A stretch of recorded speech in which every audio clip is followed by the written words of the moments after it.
계속해서 존 메이너드 케인즈가 발간한 고용이자 및 화폐에 관한 일반 이론의 내용을 살펴보겠습니다. Contents of the General Theory of Employment, Interest and Money. 케인즈의 대표적인 고용이자 그리고 화폐에 관한 일반 이론은 1936년에 출간되었습니다. This book is chiefly addressed to my fellow economists. I hope that it will be intelligible to others.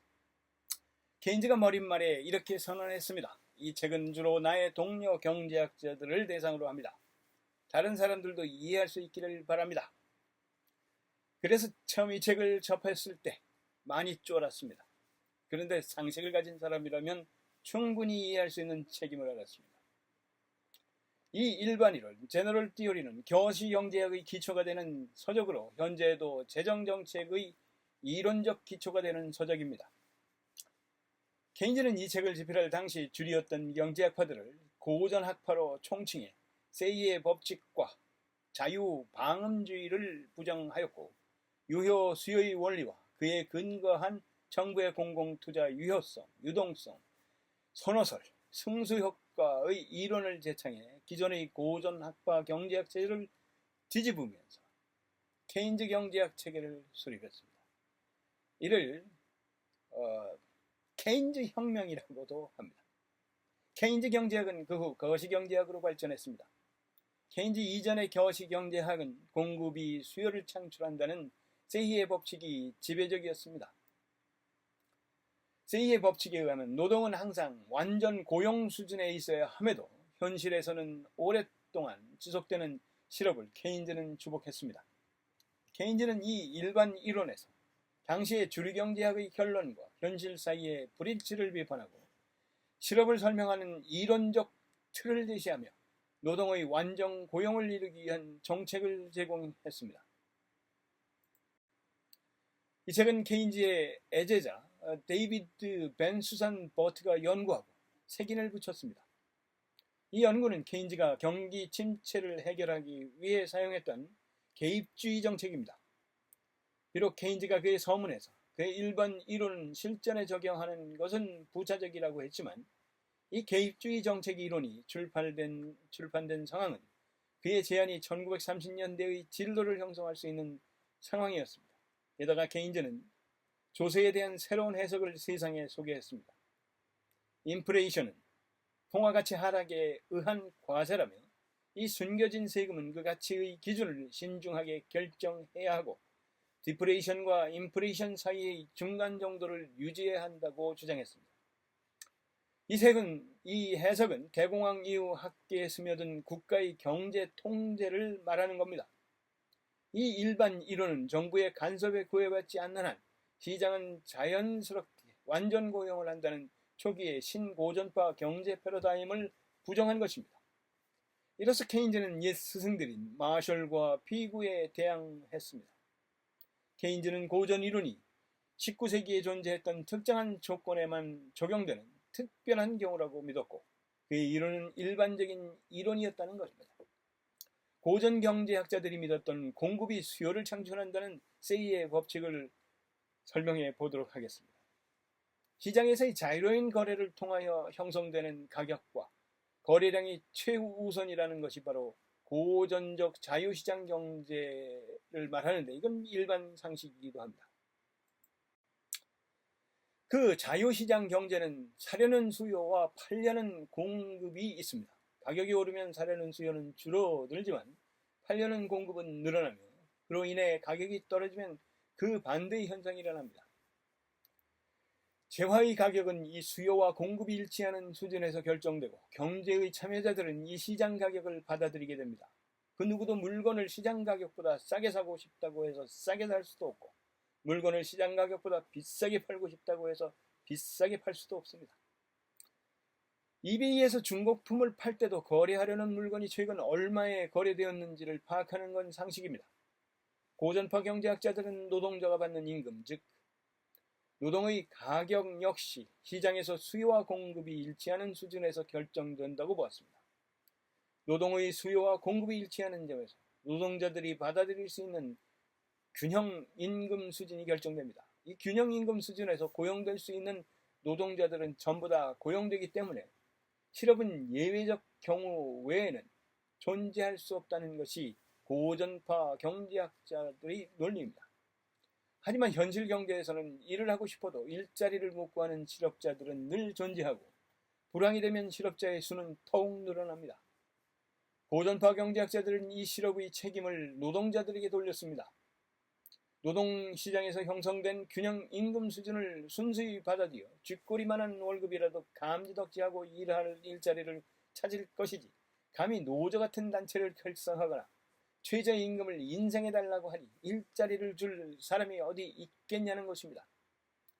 이러한 논리를 수요와 공급의 균형에 대하여 이곳저곳에서 들어본 대부분의 평범한 사람들이 우리들은 반박하기가 쉽지 않습니다. 그런데 케인즈는 이 일반론을 통해서 이러한 상식적인 고전파 경제학의 실업 이론을 통렬하게 비판하기 시작했습니다. 이 문제를 재검토하기 위해서는 고전파의 임금 결정 이론을 좀 더 자세히 알아볼 필요가 있습니다. 케인즈는 과연 노동자들이 경제의 실질 임금을 마음대로 요구할 수 있는 능력이 있는지에 대해 의문을 품었습니다. 아무리 노동자가 봉급을 많이 받고 싶더라도 결국 자본가가 그 임금을 주고 난 이후에는 이익이 나야 그 노동자를 고용할 수 있습니다. 고전파 경제학에서 자본가가 노동자에게 줄 의향이 있는 화폐임금은 노동 일 단위를 더 투입하여 추가로 만들어낼 수 있는 재화를 팔아서 벌어들일 수 있는 금액인 노동의 한계 생산 가치와 일치하는 수준에서 결정됩니다. 이는 화폐임금이 노동의 한계 생산에 따르는 물가, 즉 화폐임금은 물가가 노동의 한계 생산이라는 노동의 수요 곡선으로 설명할 수 있습니다. 이것을 수학적 식으로 다시 쓰면 실질 임금은 노동의 한계 생산, 즉 실질 임금은 노동의 한계 생산이 되는 겁니다. 이는 기업가는 생산성인 노동의 한계 생산 이상의 실질 임금을 노동자에게 주려 하지 않을 것이라는 말입니다. 그런데 노동자는 화폐 임금을 더 달라고 할 수 있어도 생산한 물건의 시장 가격 내지는 물가를 죽었다 깨나도 결정할 수는 없습니다. 즉 노동자는 화폐 임금을 가지고서만 자본가와 임금 협상을 하는 것이지 물가를 고려한 실질 임금을 협상 대상으로 삼지도 삼을 수도 없는 겁니다. 실제로 노동자들은 화폐 임금 수준이 떨어지는 것을 용인하지 못하는 임금의 하방 경직성의 성향이 있지만 반대로 물가가 오른다 해서 이에 비례하여 임금 수준을 바로 높여달라고 조르거나 구직 활동을 포기하지도 않습니다. 고전파 경제학자들은 화폐 임금과 실질 임금은 비슷하게 움직이는 걸 암묵적으로 가정하고 마치 노동자들이 고용시장에서 화폐 임금을 넘어 실질 임금까지 마음대로 제시할 수 있는 것처럼 이론을 전개해 왔습니다. 하지만 화폐 임금 상승 자체가 물가 상승 요인이 되므로 화폐 임금이 올라도 실질 임금은 크게 안 변할 가능성이 크며 현실에서 화폐 임금과 실질 임금은 오히려 반대로 움직이는 경향도 있음을 케인즈는 지적합니다. 게다가 불황이라고 해서 노동자들이 더 과격하게 변하는 것도 아니니 대량 실업을 노동자 탓으로 돌리는 건 더욱 어불성설이라는 겁니다. 이렇게 케인즈는 고전파의 논리를 가지고 고전파를 반박해 나갑니다. 그렇다면 이제 케인즈 본인이 생각하는 실업의 원인은 무엇인지에 대한 설명이 뒤따릅니다. 케인즈는 이 실업 문제에는 더욱 구조적인 이유가 있다고 봅니다. 더 큰 그림을 보려면 만일 고전파 경제 이론이 옳다고 치고 이 노동의 시장 균형 가격을 계속 받아들일 때 어떤 일이 벌어지는지에 대한 사고 실험을 해볼 필요가 있습니다. 고전파가 이야기한 대로 노동시장에서의 균형에서 임금이 결정되고 자원이 최적의 비율로 깔끔하게 배분된 후 이 세상이 멸망하는 것은 아닙니다. 노동자든 자본가든 사람들은 벌어들인 돈을 소비하고 이 소비가 있어야 다음에 또 다른 시장이 열리고 경제는 계속 돌아가게 될 수 있습니다. 이때 발생하는 가장 본질적인 문제는 사람들이 벌어들인 소득을 다 쓰지 않고 장롱에 보관한다는 것입니다.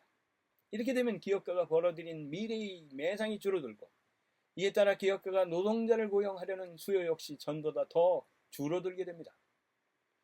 이는 우하향하는 노동 수요 곡선 그 자체가 점점 더 아래로 이동한다는 것을 의미합니다. 이렇게 되면 고용량과 고용임금 모두 하락합니다. 이렇게 벌어들인 소득의 일부만 소비되는 상황에서 노동이 주류 고전경제학의 가스라이팅의 조언에 따라서 또다시 노동 공급과 노동 수요를 일치시키는 균형점으로서의 균형임금을 받아들이게 되면 이는 노동이 전보다 더 낮은 임금을 받게 되는 것을 의미합니다. 이러한 상황을 계속 자유방임하다 보면 소비가 하락하게 되고 기업의 매상이 감소하여 노동에 대한 수요가 저하게 되어 균형임금이 하락하고 소비의 하락이 악순환처럼 계속되고 경제는 불황의 늪에 빠지게 되고 맙니다. 개별 경제 주체들은 분명 경제학적으로 가장 효율적인 선택을 했음에도 불구하고 전체적으로는 위기가 초래되는 겁니다. 앞서서 다른 조건이 같다면 노동의 수요와 공급이 일치하는 점에서 균형 임금이 결정된다고 이야기했는데, 이 다른 조건인 경제 전체의 산출인 소득이 계속 변하므로 균형 임금과 균형 고용량 역시 계속 변해야 합니다. 이것이 바로 시간의 흐름에 따른 변화의 여파를 총체적으로 파악하는 케인즈의 다이나믹한 동태적 사고방식입니다. 그리고 케인즈는 사람들이 화폐 임금의 저하에 격렬하게 저항하는 것이 일견 비합리적으로 보이지만 결과적으로는 이러한 악순환에 빠지지 않게 하는 안전핀 역할을 한다고 설명합니다. 케인즈는 경제 전체의 수요와 공급 총량을 보기 위해서 전통적인 미시경제학에서의 개별 경제 주체가 직면하는 수요와 공급이 아닌 경제 전체의 총수요 곡선과 총공급 곡선이라는 개념을 도입합니다. 총수요 곡선은 각각 고용 수준에서 사람들이 자신들이 벌어들인 소득으로 얼마를 소비해야 하는지 한계를 나타납니다. 이를 전혀 하지 않을 때도 기본적인 소비는 해야 하니 총수요 곡선은 고용량 제로에서도 파지티브 수준으로 시작하게 되는 것입니다. 하지만 사람들은 벌어들이는 돈을 전부 다 소비하지는 않기 때문에 총수요가 증가하는 폭은 실질 소득 증가인 고용량 증가 폭에 미치지 못할 겁니다. 그러므로 총수요 곡선은 45도 미만의 기울기를 가지고서 우상향하게 됩니다. 즉, 이 총수요 곡선은 특정 고용량이 달성될 때 경제 내 사람들 전체가 일을 해서 번 소득을 가지고 얼마나 지출할 수 있는지를 의미합니다. 마크 G 헤이스의 케인즈 경제학을 찾아서라는 책에 의하면 총공급 곡선은 반대로 생산자의 입장에서 그려집니다. 기업가는 주어진 고용량에 해당하는 노동력을 써서 재화를 생산하게 될 것인데, 총공급 곡선은 각각의 고용량만큼 노동력을 고용하여 재화를 생산하여 판매할 때 사람을 이 정도 써서 사업을 하려면 최소 이 정도는 벌어야 수지가 맞는다라는 수준을 표시해주는 궤적입니다. 다른 말로 총공급 곡선은 기업의 총공급 가격이라 표현할 수도 있습니다. 그런데 기업은 생산량을 늘리면 늘릴수록 한계 비용이 체증하는 경향이 있기 때문에 고용량과 생산량이 늘면 늘수록 기업들은 그 체증하는 비용을 충당하기 위해 더 많은 매상을 필요로 합니다. 그러므로 이 총공급 곡선은 우상향하되 그 기울기는 점점 더 가파라지는 모습을 띠게 됩니다. 종국적으로 완전 고용 상태에 도달하면 노동력을 추가로 더 투입하더라도 아예 생산이 안 늘어나는 상태가 되므로 결국 총공급 곡선은 수직에 가깝게 될 겁니다.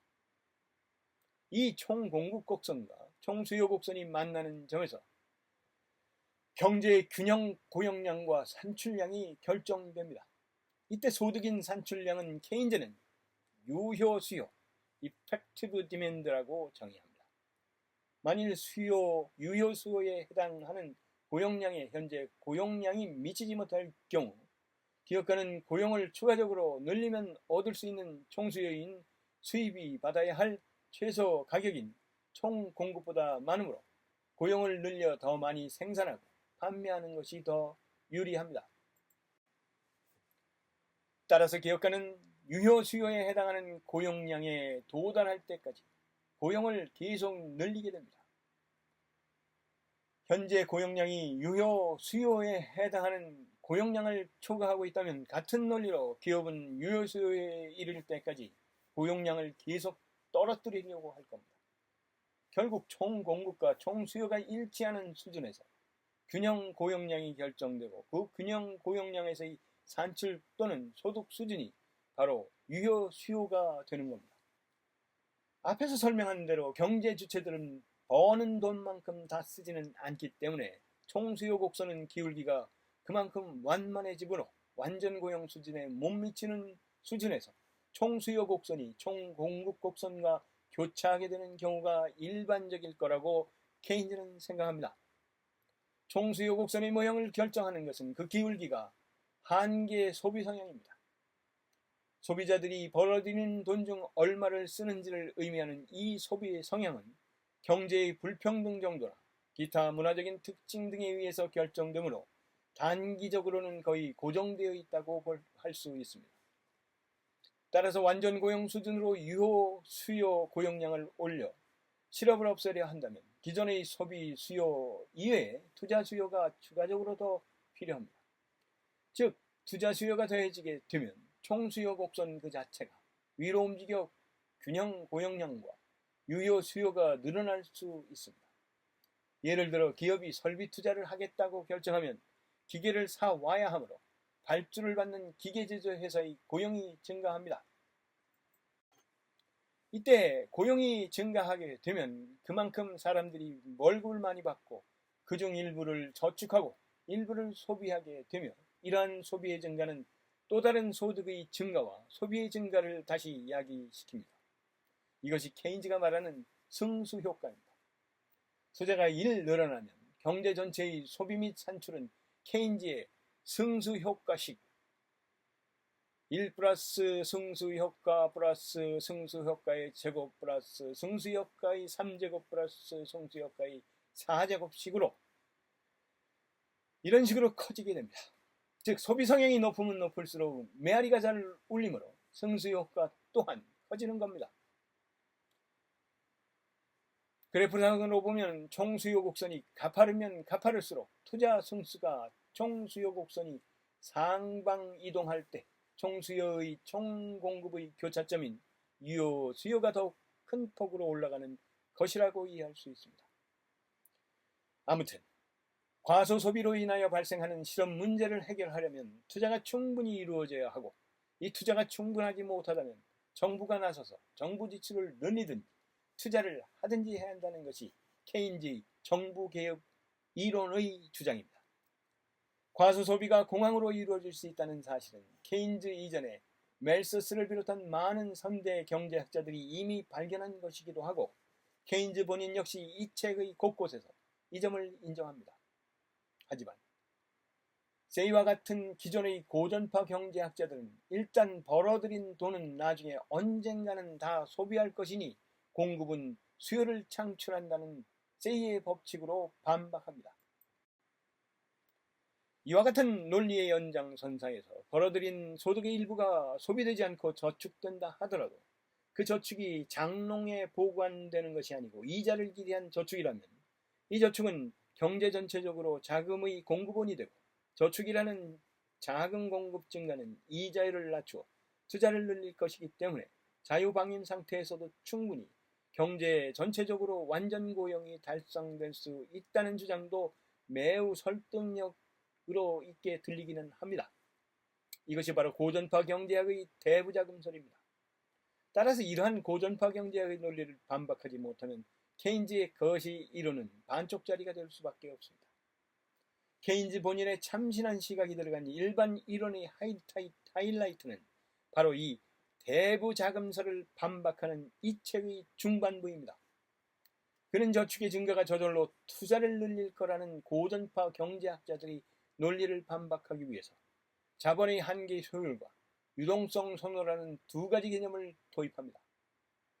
유동성 선호가 클 경우 사람들이 저축을 많이 한다고 해도 이자율이 쉽게 떨어지지 않을 수 있으며, 이자율이 떨어진다 하더라도 미래의 수익에 대한 전망이 어두워지면 자본의 한계 효율이 떨어지게 되어 투자가 활성화되지 않을 수 있으니 고전파의 주장처럼 저축이 바로 투자로 연결되기 힘듭니다. 이것이 고전파의 대부 자금설에 대한 케인즈의 주된 반박 논리입니다. 자본의 한계 효율이란 기업가가 현재 기계를 한 대 더 살지 말지를 결정할 때 투자에 들인 돈에 대비하여 미래에 얼마의 수익을 얻을 수 있을지를 따져보는, 즉 자본 투자의 예상 수익률이라 할 수 있는 지표입니다. 빅토리아 측의 케인즈 이후의 거시 경제학 마크로 에코노믹 애프터 케인즈에 의하면 이를 방정식으로 간단하게 적어보면 그림과 같습니다. PK 이꼴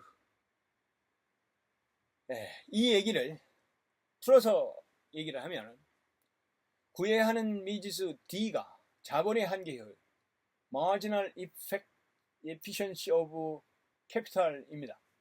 유의할 것은 기계를 사는 건 현 시점이지만 그 기계를 돌려서 만든 제품을 팔아서 이익을 내는 건 미래의 일이라는 겁니다. 즉 기계의 공급 가격은 현재의 기준인 반면에 이유는 미래의 각 시점에 대한 기업가의 예상치입니다.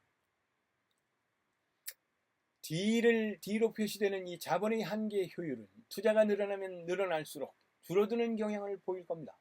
투자가 계속 늘어나다 보면 미래에 얻을 수 있는 수익이 점점 줄어드는 것이 당연하고, 너도 나도 투자를 위하여 기계를 사다 보면 기계 가격이 결국 올라갈 것이기 때문입니다. 이를 도야해서 X축을 투자량, Y축을 수익률로 하고 자본의 한계 효율을 그려보면 우하향하는 궤적을 얻을 수 있을 겁니다. 만일 현재 경제 전체의 투자량 수준에서 자본의 한계 효율이 이자율보다 높다면 기업가들은 이자 놀이를 하는 것보다 기계를 사서 돌려서 물건을 만들어 파는 것이 더 유리하게 되므로 투자를 늘릴 것이지만, 반대의 경우에는 투자가 감소할 겁니다. 그러므로 경제의 총 투자 규모는 현재 시장 이자율이 자본 한계 효율과 같아지는 점에서 결정될 것입니다. 이는 단순히 이자율이 낮다 해서 기업가가 투자를 늘리는 건 아니라는 것을 의미합니다. 물론 이자율이 낮아지면 균형 투자량이 늘어나겠지만, 이자율이 조금 떨어진다 하더라도 기업가들이 비관적 전망을 가지게 되면 자본의 한계 효율 곡선 자체가 아래로 이동해 버리므로 투자가 늘어나지 않거나 오히려 감소할 수도 있는 겁니다. 이렇게 자본의 한계 효율은 기업가들의 미래에 대한 전망이라는 심리적인 요인을 반영하므로 그만큼 예측이 어려운 것이며, 케인즈가 기업가의 투자는 야성적 충동, 애니멀 스피릿에 좌우된다고 표현한 것도 바로 이 때문입니다. 게다가 자본시장의 도입으로 인하여 이제 투자자들은 대박의 기회와 쪽박의 위험을 함께 받아들여야 하는데, 이는 자본의 한계 효율 자체가 언제든지 급변할 수 있음을 의미하기도 합니다. 물론 그렇다고 해서 자본시장을 없앨 수는 없습니다. 자신의 투자금을 쉽게 회수할 수 있다는 확신이 없으면 경제주체들은 그 투자 그 자체를 꺼릴 것이기 때문입니다. 이런 현실에서 경기를 유지하려면 기업가가 자신이 만든 물건이 앞으로도 잘 팔릴 것이라는 전망을 하게 하는 것이 이자율을 낮추는 것만큼이나 중요하다고 볼 수 있습니다. 케인즈는 이 자본의 한계 효율이라는 개념을 통하여 경제 주체들의 미래에 대한 예상이 실물 경제에 영향을 미치는 부분을 모델에 제대로 반영했다고 할 수 있습니다. 자본의 한계 효율과 함께 투자를 결정하는 또 다른 변수인 이자율에 대한 개념 또한 케인즈는 근본적으로 재정의합니다. 이제까지 주리 경제학자들은 이자율은 자금의 수요인 투자와 자금의 공급인 저축 사이의 균형점에서 이자율이 결정되며 저축이 늘어나면 자금 공급이 늘어 이자율이 떨어지고 투자도 늘어난다는 대부자금설을 신봉해 왔지만 케인즈는 이자율을 결정하는 다른 중요한 변수가 있다고 주장합니다. 그것은 바로 유동성 선호입니다. 대표적인 유동성 자산은 물론 현금입니다. 이 현금을 가지고 있으면 그 자체로 이자가 발생하지는 않지만 보관 비용이 거의 안 들면서도 가치를 유지하며 언제든지 다른 자산과 교환할 수 있다는 이점을 가집니다. 현금을 직접 가지고 있는 경우와 함께 은행의 무이자에 가까우면서 즉시 현금이 출금이 가능한 보통 예금에 두는 돈 역시 이러한 유동성으로 구분해야 할 것입니다. 사람들은 여러 가지 목적으로 인해서 자산의 일부분을 현금으로 가지고 있게 됩니다. 사람들이 여윳돈도 준비해 놓는 것을 케인즈는 화폐 보유의 거래적 동기와 예비적 동기라고 각각 명명하며 이러한 동기로 인한 화폐 수요는 소득 수준에 비례한다고 설명합니다. 그런데 사람들은 이러한 거래적 동기 외에 투기적 동기로도 화폐를 보유한다는 것을 케인즈는 발견합니다. 예를 들어 금리가 지나치게 많이 떨어지게 되면 채권 가격이 이에 비례하여 올라가게 되므로 사람들은 고평가되어 가격이 떨어질 일만 남은 채권을 사려 하지 않을 겁니다. 이때 향후 금리가 오르는 채권 가격이 떨어질 때 채권을 사기 위한 화폐를 확보해 놓기 위해서 현금을 보유하려 합니다. 이것이 케인즈가 말한 화폐 수요의 투기적 동기입니다. 사실 금리가 떨어지게 되면 현금 보유의 기회비용이 감소하기 때문에 편의를 위해서 화폐를 그냥 들고 있으려는 경향도 증가할 것이니 이래저래 화폐에 대한 수요는 이자율과 역의 관계에 있게 됩니다. 이와 별개로 경제 상황에 대하여 사람들이 불안하게 느끼면 가진 것을 지키기 위해서라도 현금이 최고라고 생각하여 현금 보유가 늘어납니다. 만일 유동성 선호가 급심하다면 정부가 투자 증대로 완전 고용을 달성하기 위해 이자율을 낮추기 위한 목적으로 돈을 풀어도 그중 상당 부분은 사람들이 장롱으로 직행하거나 은행의 보통 예금 계좌를 벗어나지 못합니다. 풀린 돈이 채권을 사야 시장 금리가 떨어질 것인데 이런 심한 유동성 선호 상황에서는 채권 매수가 부족할 것이니 시장 금리 역시 쉽사리 떨어지지 못합니다. 화폐에 대한 거래적, 예비적 수요는 당시 소득 수준에 의해 거의 결정되어 있는 거나 다름없지만 이 투기적 수요는 언제든 급변할 수 있으며 이처럼 정부의 통화정책 효과를 반감시킬 수 있는 요인이 되는 겁니다. 이를 보면 케인즈는 이자율에 대한 개념 정의 그 자체를 고전파와 매우 다르게 하고 있습니다. 고전파는 이자를 미래의 소비를 위해서 현재의 소비를 희생하는 대가라고 정의하지만 대부분의 사람들 역시 그렇게 생각하는 경향이 있습니다. 하지만 케인즈는 현재 소비를 안 한다 해서 그게 미래의 소비로 이어질 거라는 보장은 어디에도 없다고 딱 잘라서 말합니다. 케인즈가 생각하는 이자는 유동성인 현금을 쥐고 있는 사람들의 돈을 채권을 사도록 유혹하는 당근입니다. 그러니 유동성 선호가 심할 경우 즉 현금을 쥐고 있는 게 최고라고 보는 사람들이 많을 경우에 이들에게 채권을 사게 만들려면 더 많은 이자를 줘야 하니 시장 금리가 잘 안 떨어질 것이라고 설명합니다. 화폐는 다른 자산이 가지지 못한 장점을 많이 가진 투자 대상입니다. 화폐는 널리 사용되는 지불수단이며 썩지도 않고 예외적인 경우 이외에는 공급도 제한되어 있어서 가치도 유지되기 때문에 기본적으로 화폐를 보유할 때 많은 혜택을 누립니다. 그러한 현금의 혜택을 포기하고 채권을 사게 만들려면 이자라는 대가를 주어야 하는 것입니다. 케인즈는 이 책에서 과거엔 현금 대신 토지가 유동성 자산으로서 중요한 역할을 했던 것처럼 화폐와 같은 유동성 자산의 가격은 실수요가 아닌 투기적 시장에서 대부분 결정된다고 설명합니다. 돈이 아무리 많이 풀려도 그 대부분이 다 장롱에서 잠자고 있다면 이렇게 잠겨있는 돈은 돈의 시세인 이자율을 떨어뜨리는데 아무런 역할을 하지 못하고 오히려 돈 보기가 힘들게 됩니다. 돈의 가격, 즉 이자율을 낮추기 위해 실비오 게젤은 엉뚱하게도 돈에다 정기적으로 사용료를 부과시키자는 주장도 하기도 합니다. 케인즈는 우리가 고전파의 쇠뇌를 받아 우리들이 생각처럼 저축이 많아지면 이자율이 낮아져 투자가 자동으로 늘어나 완전 고용이 저절로 달성되지는 않는다는 겁니다. 시중에 유동자금이 많아져도 시장 금리가 일정 수준 이하로 낮아지거나 경제의 불확실성이 심하여 유동성 선호가 심할 경우에는 이자율이 더 이상 낮아지기 힘들게 되는 상황이 온다고 케인즈는 지적하는 겁니다. 또한 이자율이 낮아진다 해도 기업가들이 미래에 대한 비관적 전망을 하게 된다면 자본의 한계 효율이 낮아져서 투자는 쉽게 늘어나지 않을 것이라고 결론을 냅니다. 이 책의 제목에 나오는 세 가지 주제인 고용, 화폐 및 이자율에 대해서 케인즈는 이런저런 설명을 마치고 18장에서 자신의 논리를 일반 이론으로 다시 한번 정리합니다.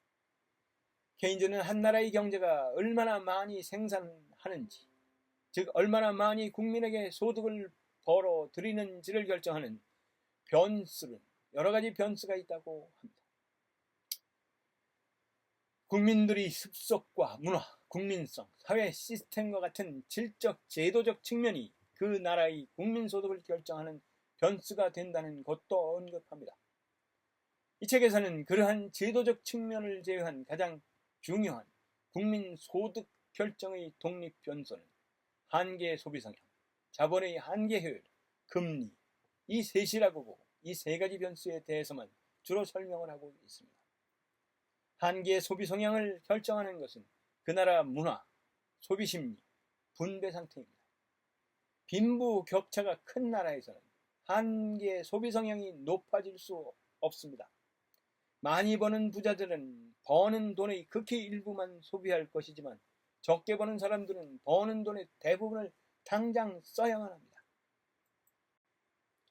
그러니 경제가 벌어들이는 부의 대부분을 일부의 부자들만 독점한다면 경제의 한계 소비 성향은 떨어지게 될 수밖에 없습니다. 자본의 한계 효율은 기업가의 장기적인 수익 전망에 의존합니다. 그리고 금리는 경제 주체들의 유동성 선호의 강도에 큰 영향을 받는 화폐 수요와 화폐 공급량 사이의 균형에서 결정됩니다. 이렇게 결정된 자본의 한계 효율과 시장 이자율인 금리의 균형에서 투자 규모가 결정되고 이 투자와 소비가 합쳐져 총수요가 되고 이 총수요가 총공급이 만나는 점에서 유효 수요가 형성되는 것입니다. 이러한 케인즈 모델에서 산출을 늘려주기 위해서 정부가 할 수 있는 일은 한계 소비 성향을 늘려서 즉 총수요 곡선의 기울기를 45도에 가깝도록 더 가파르게 만들어 유효 수요를 증가시키는 것과 정부가 지출과 투자를 늘려 총수요 곡선 자체를 위로 이동시켜주는 것입니다. 한계 소비 성향을 늘리려면 상속세와 같은 부자 세금을 올리고 대신 소득세나 소비세를 낮춰주는 조세제도 개혁 등의 정책으로 빈부격차를 해소해야 하며 투자를 늘리려면 정부의 직접 투자를 늘리거나 유동성 선호를 억제하여 돈이 풀려나오게 하고 화폐 공급을 넉넉하게 해서 낮은 이자율을 항상 유지하도록 해야 합니다. 이러한 케인즈의 결론은 시간이 약이고 노동자들이 더 낮은 임금을 받아들여야 경제가 살아난다는 고전파의 자본주의 주장과 상극을 이룹니다. 너도 나도 더 낮은 임금을 받아들이게 되면 당장은 취직이 되더라도 경제 전체의 유효수가 낮아지게 되어 일자리는 더 없어지게 되므로 고전파의 해법은 결코 근본적인 해법이 될 수 없다고 케인즈는 탄원합니다.